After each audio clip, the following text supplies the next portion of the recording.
പഞ്ചായത്ത് തെരഞ്ഞെടുപ്പും വിവാഹവും തമ്മിൽ വലിയ ബന്ധമുണ്ടെന്നാണ് ഇപ്പോൾ കൊല്ലം നെടുവത്തൂരുകാരുടെ സംസാരം.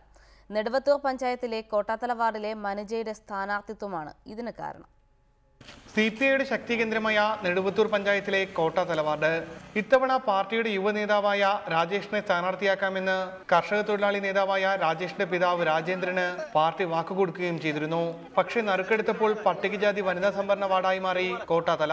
പക്ഷേ രാജേഷിന്റെ പിതാവിന് കൊടുത്ത വാക്ക് മറക്കാൻ പാർട്ടിക്കായില്ല. അവിവാഹിതനായ രാജേഷിനോട് അടിയന്തരമായി വിവാഹം കഴിക്കാൻ പാർട്ടി ആവശ്യപ്പെട്ടു. അങ്ങനെ പെണ്ണുകെട്ടാൻ രാജേഷ് തീരുമാനിച്ചു. ഒരു നിബന്ധനയെ രാജേഷ് പെൺവീട്ടുകാർക്ക് മുന്നിൽ വെച്ചുള്ളൂ. കല്യാണ പെണ്ണ് കോട്ടാത്തല വാർഡിൽ പാർട്ടി സ്ഥാനാർത്ഥിയാകണം.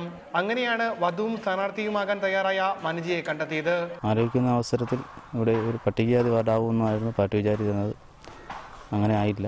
പട്ടികജാതി വനിതാ സംവരണമായി. അങ്ങനെ ഞാൻ വിവാഹത്തെക്കുറിച്ച് പെട്ടെന്ന് ചിന്തിച്ചു. വിവാഹ ഒരുക്കങ്ങളേക്കാൾ വോട്ടിനു വേണ്ടിയുള്ള നെട്ടോട്ടത്തിലാണ് ഇരുവരും ഇപ്പോൾ.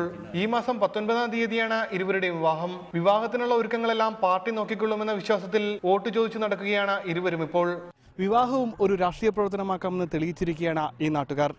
ക്യാമറമാൻ വിപിൻ ബാബുവിനൊപ്പം ഉമേഷ് ബാലകൃഷ്ണൻ, റിപ്പോർട്ടർ, കൊല്ലം.